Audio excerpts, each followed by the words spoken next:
Nesse vídeo eu vou provar que o limite de 1 menos o cosseno de x sobre x, quando x tende a zero, é igual a zero. E eu vou usar isso para provar que a derivada do seno de x é o cosseno de x. Esse limite é interessante porque quando x tende a zero, o numerador tende a zero, certo? Porque cosseno de x tende a 1, e o denominador também tende a zero. Quando o denominador tende a zero, a fração tende ao infinito. E quando o numerador tende a zero, a fração tende a zero. Então é como se nós tivéssemos uma briga, certo? O numerador quer que a fração tenda a zero e o denominador quer que a fração tenda ao infinito. Então vamos ver quem vai ganhar essa briga. Aí para provar que isso aqui é igual a zero, eu vou usar manipulação algébrica e o nosso conhecido resultado, que o limite de seno de x sobre x, quando x tende a zero, é igual a 1. Isso aqui nós já provamos lá quando nós estudamos o teorema do confronto. Existe um argumento geométrico também para provar esse limite, que é bem interessante, mas por questões de tempo eu vou usar manipulação algébrica. Então, eu não sei que esse limite é zero, eu esqueci, eu quero provar que ele é zero.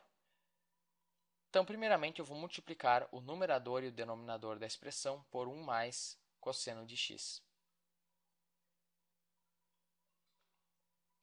Então, isso vai ser igual ao limite, quando x tende a zero, 1 menos cosseno de x vezes 1 mais cosseno de x é 1 menos o cosseno ao quadrado de x. Isso está sobre x vezes 1 sobre 1 mais o cosseno de x. É o limite de tudo isso, certo? Como eu multipliquei o numerador e o denominador por um mesmo valor, eu não alterei a expressão. Isso vai ser igual ao limite quando x tende a zero. Nós sabemos lá da identidade trigonométrica fundamental que seno ao quadrado de x mais cosseno ao quadrado de x é igual a 1. E, portanto, o seno ao quadrado de x é 1 menos o cosseno ao quadrado de x. Certo? Isso aqui é o seno ao quadrado de x. Vem lá da identidade trigonométrica fundamental. Então, eu fico com o limite de seno de x sobre x vezes o seno de x sobre 1 mais o cosseno de x. E eu falei que era seno ao quadrado, mas eu tenho aqui seno ao quadrado, só que eu distribuí um seno em cada uma das frações. Seno de x vezes seno de x é seno ao quadrado de x, que é a mesma coisa que 1 menos o cosseno ao quadrado de x. Agora eu vou usar a lei do produto dos limites, que se eu tenho o limite de um produto, isso vai ser igual ao produto dos limites, contanto que os limites existam. Em outras palavras, eu posso distribuir esse limite aqui nos dois termos, contanto que os limites existam. Então, vai ser o limite quando x tende a zero de seno de x sobre x. Esse limite com certeza existe, é igual a 1, vezes o limite quando x tende a zero de seno de x sobre 1 mais o cosseno de x. E esse limite também existe porque eu posso colocar x é igual a zero nessa expressão sem problema nenhum. Então, isso vai ser igual a... Isso aqui é igual a 1 vezes... Aqui eu posso colocar direto x é igual a zero sem problema nenhum. Vai ser o seno de zero, que é zero, sobre 1 mais o cosseno de zero, que é 1. Então, 1 mais 1 é 2. 1 vezes 0 sobre 2 é 0. Então, agora nós provamos que o limite de 1 menos o cosseno de x sobre x, quando x tende a zero, é igual a zero. Então, o numerador ganhou a briga, certo? O numerador queria tender a zero, o denominador queria que a fração fosse ao infinito, mas o numerador ganhou a briga. Bom, vamos usar então esse resultado e também esse aqui para provar que a derivada do seno de x é o cosseno de x. Então, vamos supor aqui a função f de x é igual ao seno de x. Qual é a derivada da função f? Bom, por definição, a derivada da função f é o limite quando h, alguns livros usam Δx, quando h tende a zero, de f de x mais h menos f de x sobre h. Isso é a definição de derivada. Como f de x é o seno de x, então isso vai ser igual ao seno de x mais h menos o seno de x sobre h. Aí, claro, é o limite quando isso tende a zero, não vamos esquecer. É o limite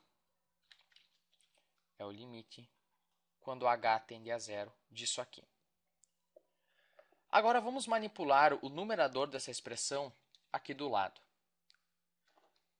Então, seno de x mais h menos o seno de x. Nós sabemos lá da trigonometria, inclusive eu provei isso em um vídeo, se não me engano é a fórmula da soma de ângulos, não me lembro o nome que eles dão agora, mas eu provei que o seno de x mais h é o seno de x vezes o cosseno de h mais o seno de h vezes o cosseno de x. Só que no vídeo eu acho que era alfa e beta e não x e h. E claro, tem o menos seno de x ali do lado. Vou mudar a ordem aqui. Isso é igual ao seno de x vezes o cosseno de h menos o seno de x mais o seno de h vezes o cosseno de x.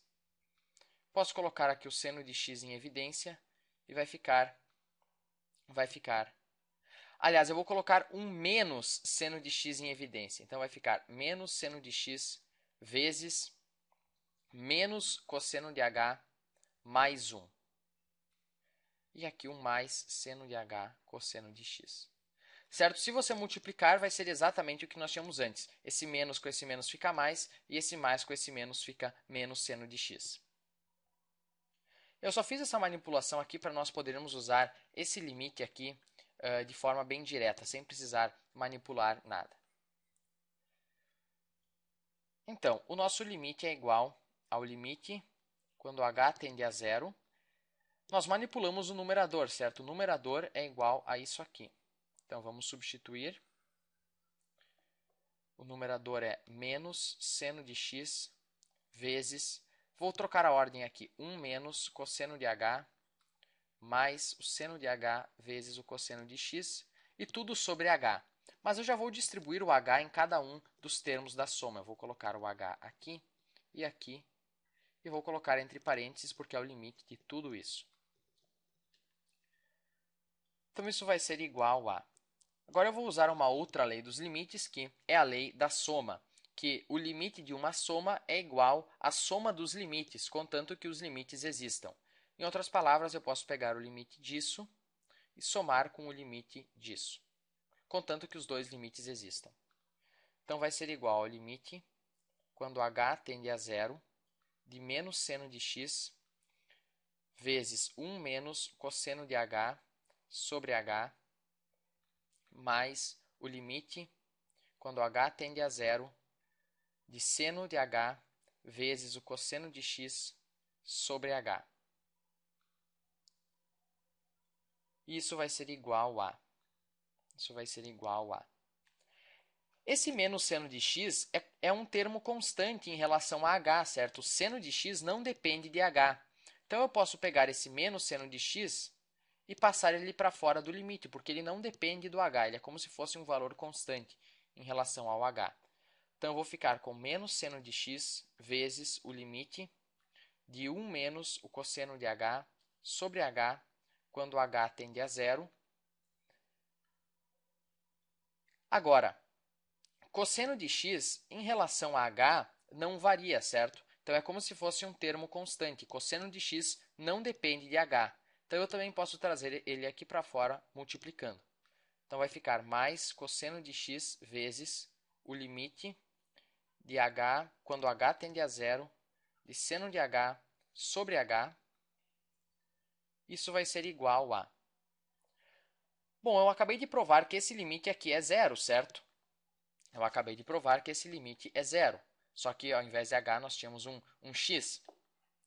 Então, eu tenho menos seno de x vezes zero, menos seno de x vezes zero, mais o cosseno de x vezes...